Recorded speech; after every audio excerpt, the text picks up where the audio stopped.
Eu demorei muito pra falar de batismo aqui no 2 Dedos de Teologia por alguns motivos. Primeiro, eu achei que ia comprar algumas brigas que não valiam a pena. Geralmente, falar de batismo gera muita ira, muita raiva, muitos ódios nas redes sociais. Eu via tanto debate sobre batismo acabar em baixaria que eu absolutamente me eximi de participar desse tipo de debate. Mas chegou uma hora que, sei lá, acho que vale a pena tentar discutir a respeito disso e esperar que o debate a esse respeito seja respeitoso e ainda assim animado. Que a gente consiga conversar dentro de tradições religiosas distintas com um senso claro de amor e de unidade cristã. Eu também demorei muito pra falar de batismo porque existiam vias pra lidar com o assunto que eu sempre ficava em dúvida de sobre como apresentar na internet. O debate acerca do batismo está relacionado a textos bíblicos, a como interpretar vários textos da escritura, quais são os versículos base, das ideias e tudo mais. Só que o debate geralmente não é sobre versículos, não é sobre interpretação e exegese. Geralmente é um debate sobre hermenêutica. É sobre como ler textos bíblicos a partir de um referencial hermenêutico maior. Ou seja,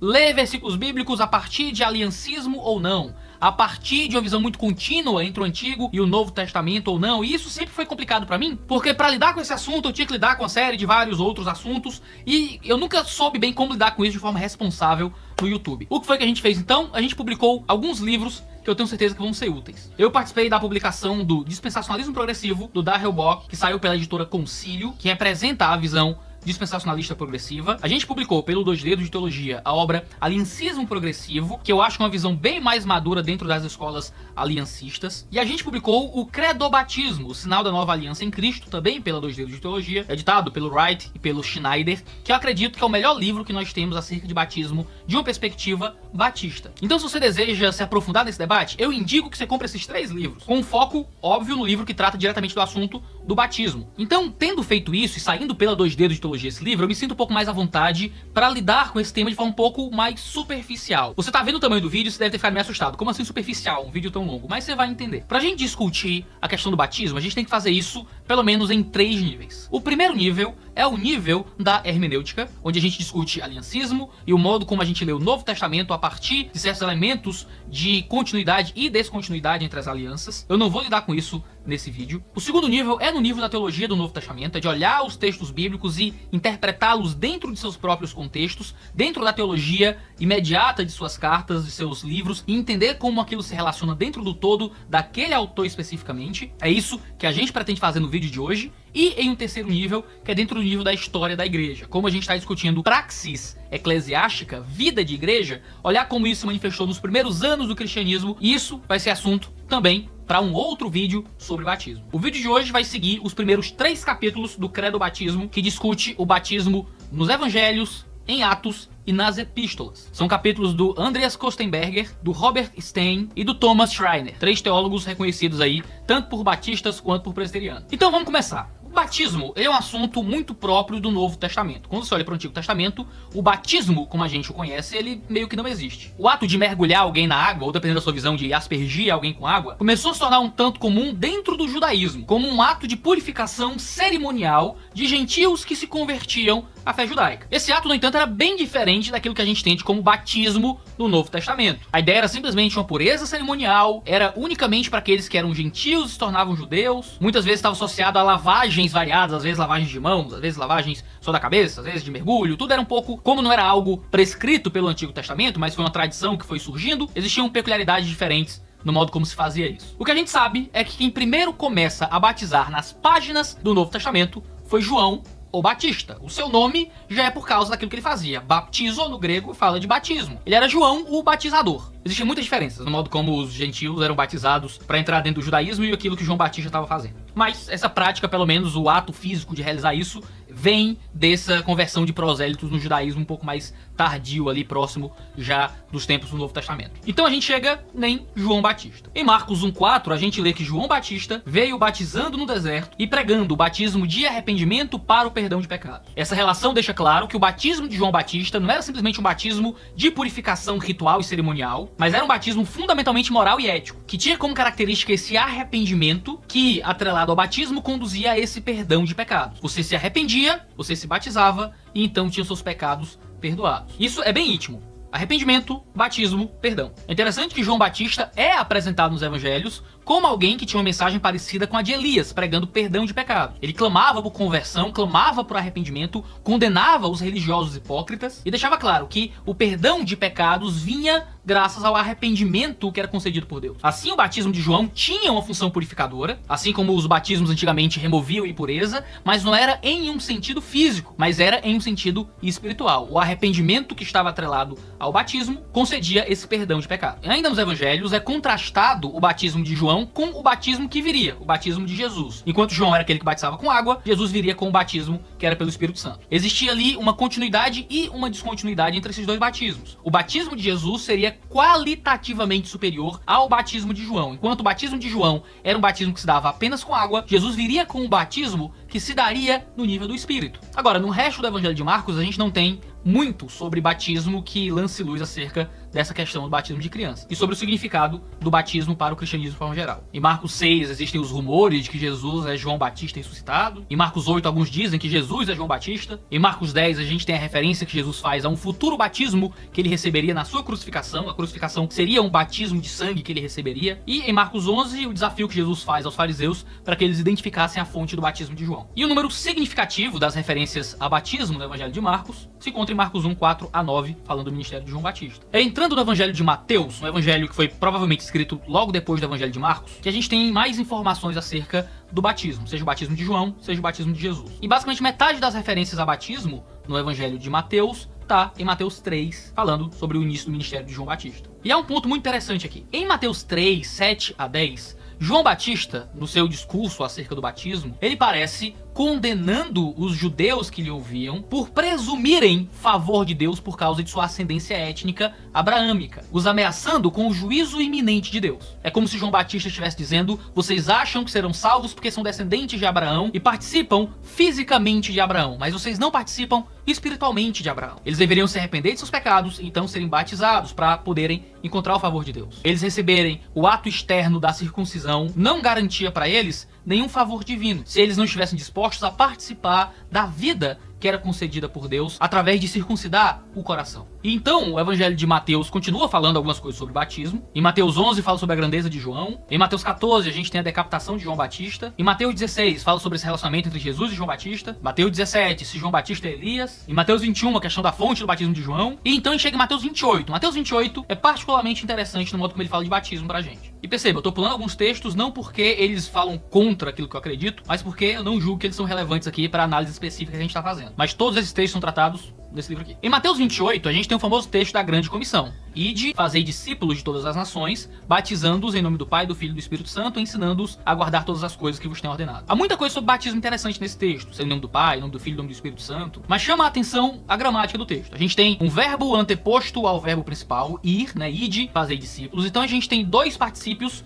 pós-postos ao verbo principal, batizar e ensinar. Geralmente esses verbos no particípio vêm para explicar, desenvolver, aplicar aquilo que foi colocado na ordem principal. Um discípulo não seria feito de outra forma. É através de batizar, essa entrada na vida da fé, e então, do ensino, essa permanência na vida da fé. Esse amadurecimento, essa instrução na obediência. Isso é particularmente interessante porque o mandamento de Jesus acerca de batizar e ensinar a fim de fazer discípulos pressupõe com clareza que os recebedores do batismo seriam também pessoas instruídas nesse processo de batismo. O mesmo agente da ação de ser feito discípulo é alguém que é batizado e ensinado a obedecer todas as coisas. Como alguém poderia então ser instruído à obediência em concomitância ao processo do batismo, se ele não tem idade para compreender o ensino da verdade que vem atrelado ao batismo? O texto da Grande Comissão pressupõe batismo de adultos. Não dá para incluir crianças no texto da Grande Comissão. Bebês não são capazes de compreender a fé em nenhum sentido e de aceitar o ensino da obediência em nenhuma circunstância. Eles não podem exercer fé pessoal em Cristo Jesus para entrarem nesse novo relacionamento de discipulado com Cristo, que é justamente o assunto da Grande Comissão de Mateus, capítulo 28. Ou seja, o modo como o batismo aparece na Grande Comissão não aceita batismo de criança. Então a gente entra no Evangelho de Lucas. Como nos outros evangelhos, os textos sobre batismo se sobressaem no ministério de João Batista. E é interessante porque Lucas, no capítulo 3, ele identifica o batismo de João Batista como um batismo para o perdão de pecado. E ele vai mostrar o que é que esse arrependimento relacionado ao perdão de pecados significaria na prática para aqueles que estavam ali, como os cobradores de impostos, os soldados, além do resto da multidão. E aqui, deixa eu já resumir os 3 evangelhos que a gente falou sobre João Batista, já que no evangelho de João isso não é tão relevante. O modo como o batismo é apresentado no ministério de João Batista não parece aceitar batismo de crianças. O batismo de João Batista era um batismo para o perdão dos pecados, vindo de arrependimento. Ninguém seria batizado por João sem arrependimento e sem isso ser um instrumental para o perdão de pecados. Aqui, o que traz perdão de pecados é essa dia de arrependimento, batismo. O batismo sozinho não perdoava pecados, o batismo sozinho parecia não ter significado, mas o arrependimento atrelado ao batismo, o batismo que ele representava, esse sinal público daquilo que existia interiormente, o arrependimento, trazia esse contexto de perdão de pecados. Ou seja, sem arrependimento, o batismo não parecia ter significado. Nenhuma criança é registrada sendo batizada por João Batista. João Batista não convida crianças como exceção à questão do arrependimento,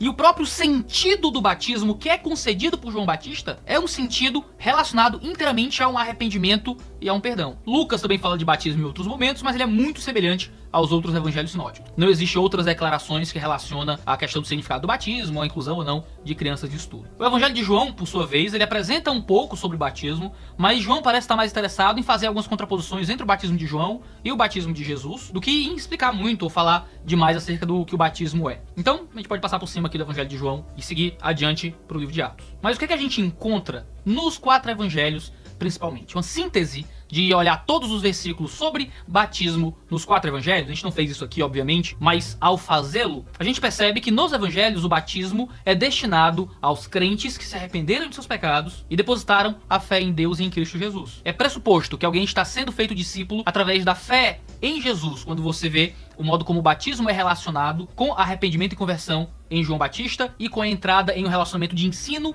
de discipulado na grande comissão. E é muito engraçado, porque esses judeus que estão recebendo essas mensagens logo no começo estariam muito dispostos a batizar suas crianças, já que eles circuncidavam suas crianças ao 8º dia, como eram os mandamentos do Antigo Testamento. E mesmo assim, as crianças não são incluídas dentro dos discursos dos evangelhos. É notável que não haja menção ao batismo de crianças dentro de um contexto em que para o judeu seria super normal batizar suas crianças se isso fosse posto. Mas uma vez que o batismo é apresentado não como um ritual que você simplesmente recebe a fim de receber alguma coisa, uma bênção especial, uma graça especial, mas algo que você recebe a partir de uma entrega pessoal, algo que você dá ao Senhor, com relação à fé, com relação ao arrependimento, e o batismo que cobra um relacionamento de ensino, de instrução e obediência, isso desarma os judeus diante da possibilidade de colocar os seus filhos dentro desse relacionamento. Agora, vamos entrar no livro de Atos. O livro de Atos é particularmente revelador acerca do batismo. Das 96 vezes que o termo baptizo, que é o verbo ou o substantivo baptisma, são encontrados no Novo Testamento,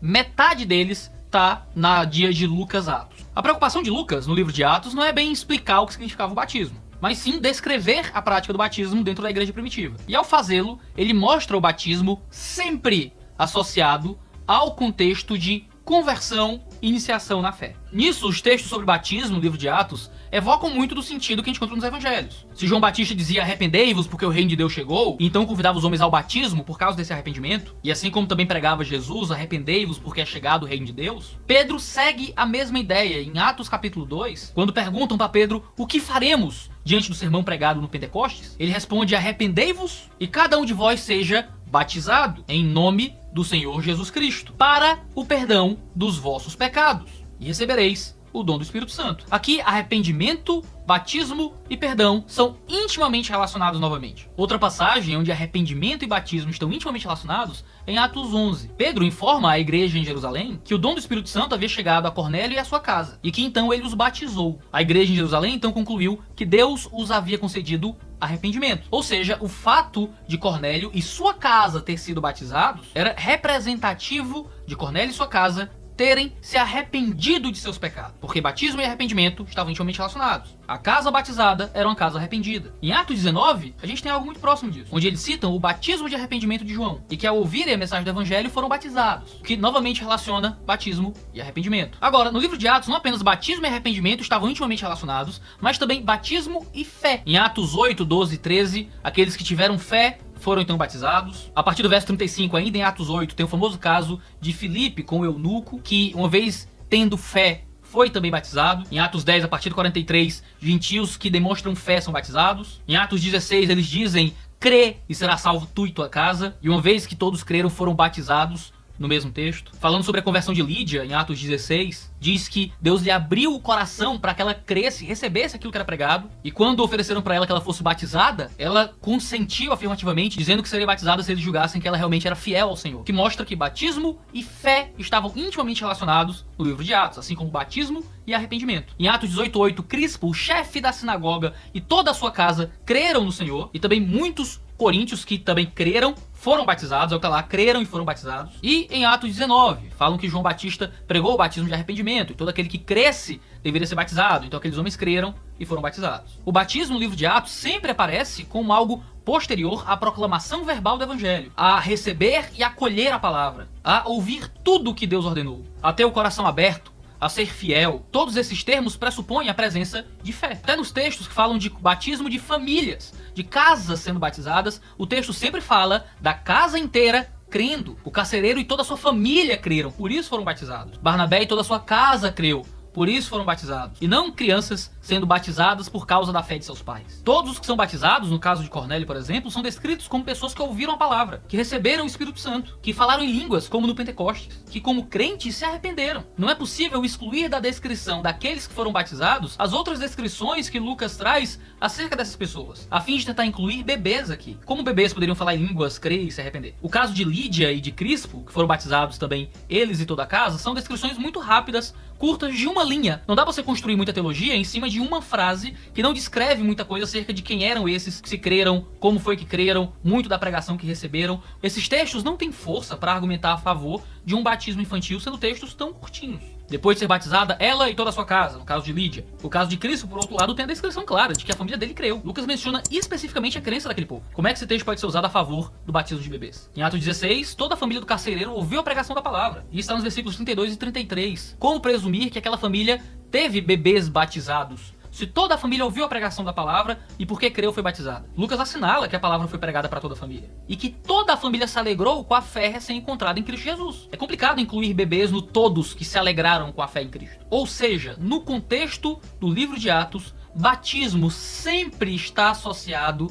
a arrependimento e a fé. O batismo não aparece como algo que se dá sobre famílias inteiras por causa da fé do patriarca ou por causa da fé de alguém que representava a família ou o que quer que seja. Bebês não são descritos sendo batizados e você não pode presumir que bebês que não creram foram batizados em batismos domésticos, uma vez que as descrições incluem majoritariamente toda a casa crendo, ouvindo a palavra, recebendo o Espírito Santo, se alegrando, sendo instruída e tudo mais. A linguagem do livro de Atos é uma linguagem que faz com que o batismo seja um simbolismo da fé e do arrependimento que foram concedidos no coração e então manifestos publicamente nesse ato batismal. O que excluiria a entrada de bebês no rito do batismo. Agora, são nas epístolas que a gente tem a coisa descrita de forma um pouco mais clara. Se nos evangelhos e em Atos o que nós temos é a descrição de batismos e algumas ordens próximas ao que o batismo significa, ainda que isso nos lance alguma luz acerca do que o batismo é e do que nós devemos esperar sobre o batismo, é nas epístolas que a gente encontra descrições mais claras sobre o que é o batismo. E por mais que o Thomas Schneider cite no livro todos os versículos nas epístolas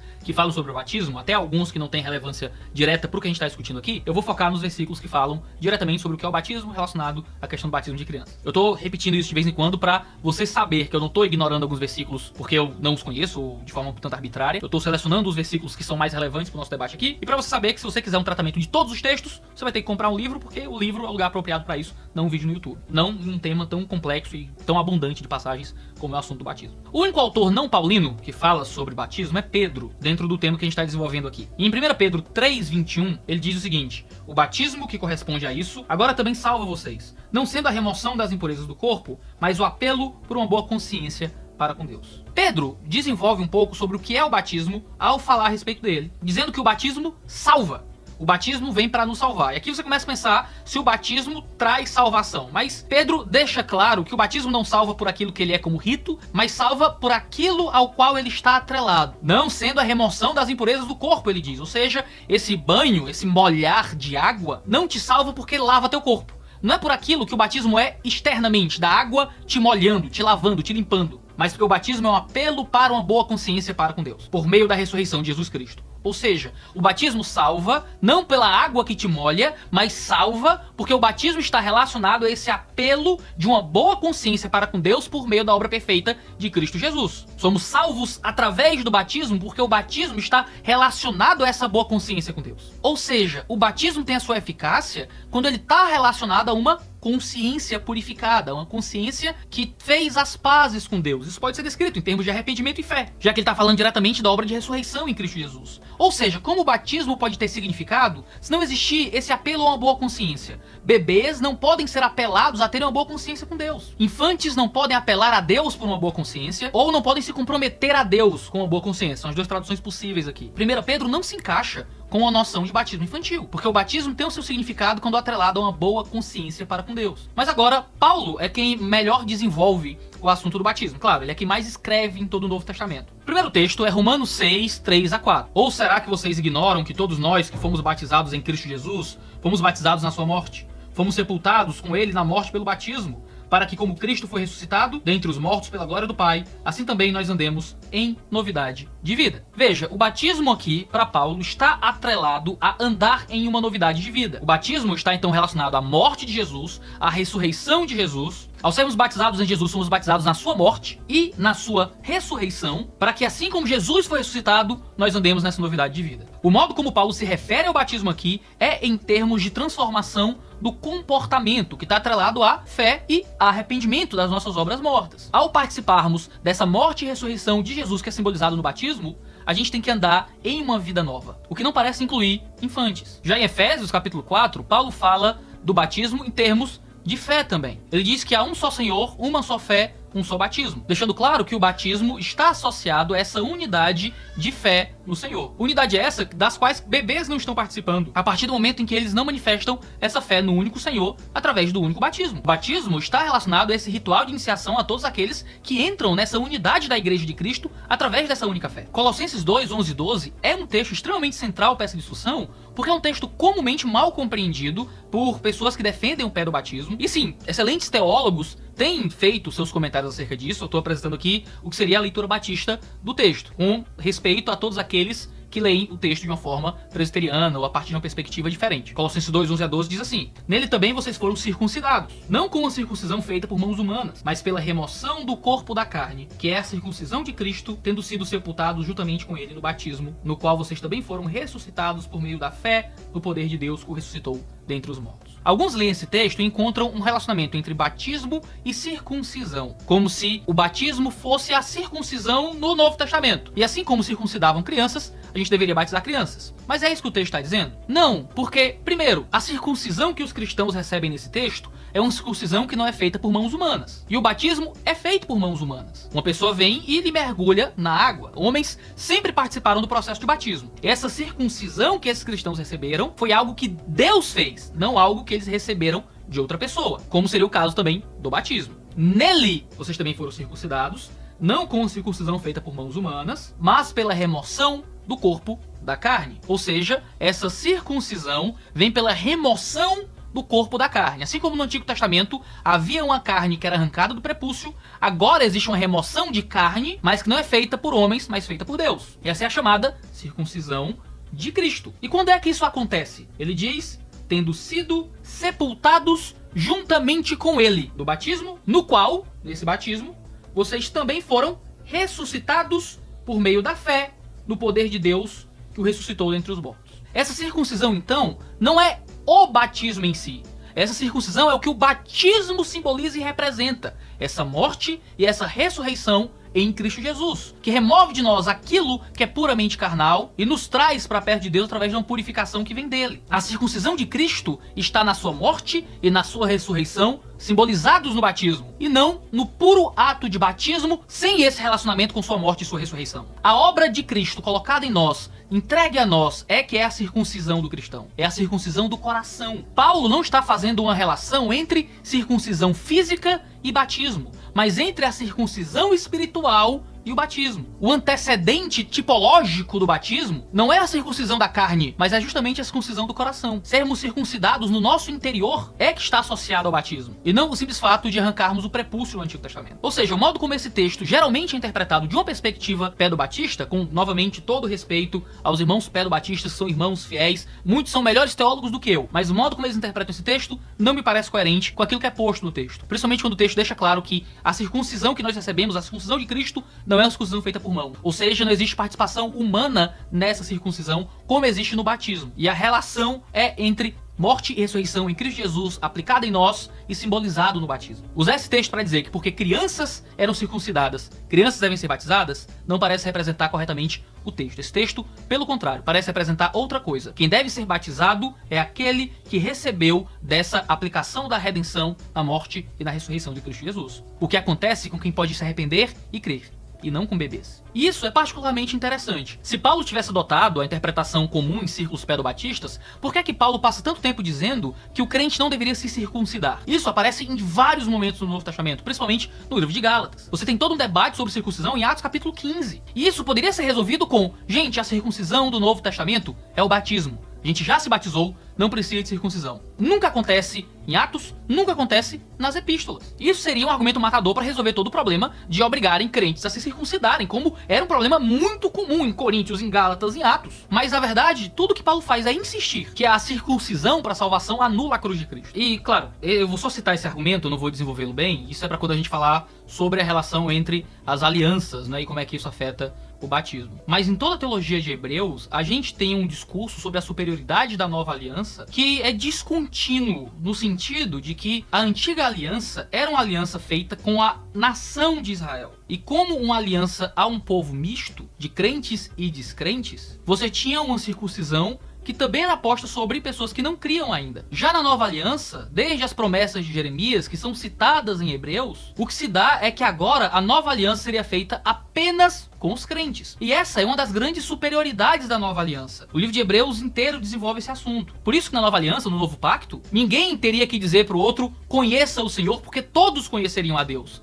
O que é diferente do antigo pacto, em que a aliança nacional incluía os crentes e os descrentes da nação. Havia um Israel étnico e um Israel espiritual. O Israel espiritual recebeu as bênçãos da aliança. O Israel étnico, parte da aliança, não recebeu das bênçãos da aliança, porque não creu nessa aliança. No Novo Testamento, você não tem uma comunidade mista. O que você tem é uma aliança feita apenas com crentes. E isso excluiria a participação de descrentes em qualquer símbolo da aliança. Se o batismo fosse um selo da aliança, um selo como era no Antigo Testamento a circuncisão, ainda assim, na nova aliança, você não teria esse selo posto sobre descrentes, sobre quem ainda não creu. Por isso que existem muitos batistas reformados, batistas aliancistas, batistas que possuem uma visão extremamente contínua entre Antigo e Novo Testamento, muito mais contínua do que eu estou disposto a aceitar, e ainda assim não aceitam o batismo de crianças. Isso é bem desenvolvido no artigo do Wellum, que é o maior artigo do nosso livro, que se propõe a apresentar uma visão reformada do credo do batismo. Mas isso, como eu falei, tem que ser melhor explicado quando a gente for falar sobre essa relação entre as alianças. Mas eu não sei onde é que isso vem, então deixa eu menos citar esse argumento aqui para deixar ele pontuado. Claro,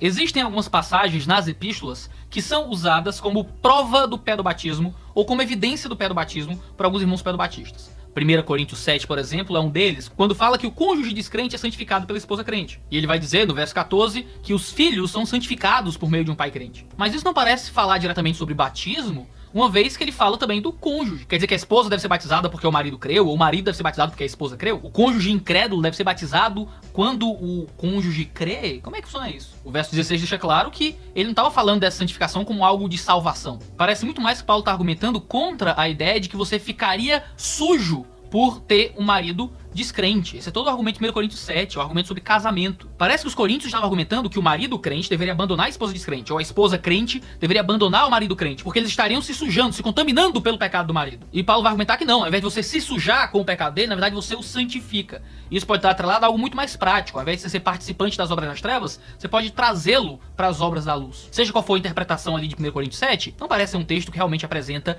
uma visão sobre batismo de crianças. Outro texto que é comumente usado é 1 Coríntios capítulo 10, verso 2, que fala que todos em Moisés foram batizados, tanto na nuvem quanto no mar. O argumento é, tá vendo? Paulo tá fazendo analogia com batismo no Antigo Testamento, e ali foram batizados crianças também que passaram ali no Mar Vermelho. Todos que passaram lá foram batizados. todos estavam debaixo da nuvem. Então veja, crianças foram batizadas no Antigo Testamento. Mas de novo, é muito complicado usar esse texto para dizer isso, porque Paulo está fazendo uma analogia com o acontecimento do Antigo Testamento, a fim de criar uma aplicação para o Novo Testamento. Paulo está argumentando contra a apostasia, pessoas que largam o caminho da fé. E ele faz uma parábola com a experiência de Israel. Vocês que foram batizados, não achem que isso vai manter vocês na fé para sempre, não. Olha lá, no Antigo Testamento, os caras saíram do Mar Vermelho, ele vai usar a analogia do batismo, foram batizados passando ali pelo Mar Vermelho, sendo libertados do Egito, porque para os judeus sair do Egito era a grande analogia da redenção para eles, nessa caminhada para a Terra Prometida. No deserto eles estavam debaixo da nuvem do Senhor e ainda assim não entraram na Terra Prometida. Vocês que são batizados, vocês que estão no caminho da igreja,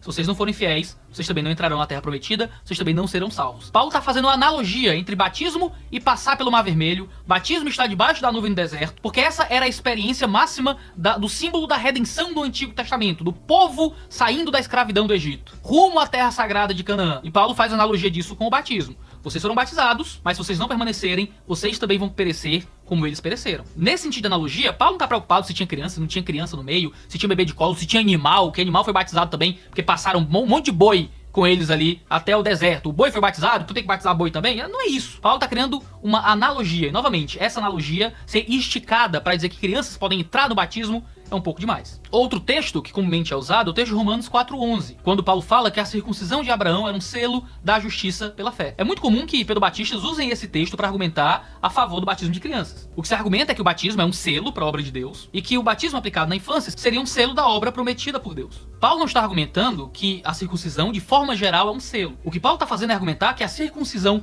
não é necessária para a salvação, uma vez que Abraão creu e isso lhe foi creditado como justiça, antes dele ser circuncidado, já que Abraão creu em Gênesis 15 e foi circuncidado em Gênesis 17. Ou seja, a circuncisão em Romanos 4 é um selo, uma retificação, uma autentificação de uma fé e retidão que Abraão já possuía. Ou seja, se esse texto fosse entrar aqui para um debate sobre batismo, o que a gente teria seria mais um argumento a favor do batismo de adultos, contra o batismo infantil, já que a circuncisão aparece aqui dentro do argumento de Romanos 4 como um selo de uma fé que Abraão já tinha. Não era o selo de uma fé que viria, não era o selo de uma fé posterior, mas a circuncisão veio para confirmar o que Abraão já possuía. E Abraão, como o iniciador da circuncisão, Abraão é alguém que creu antes de se circuncidar. O argumento de Paulo é que a circuncisão era serva da crença e que deveria apontar para essa fé. Ou seja, o argumento de Paulo aqui é sobre Abraão especificamente e não sobre toda a circuncisão ou sobre o que a circuncisão significava de forma geral. Não parece ser um debate coerente, não parece ser um texto forte para argumentar a favor do batismo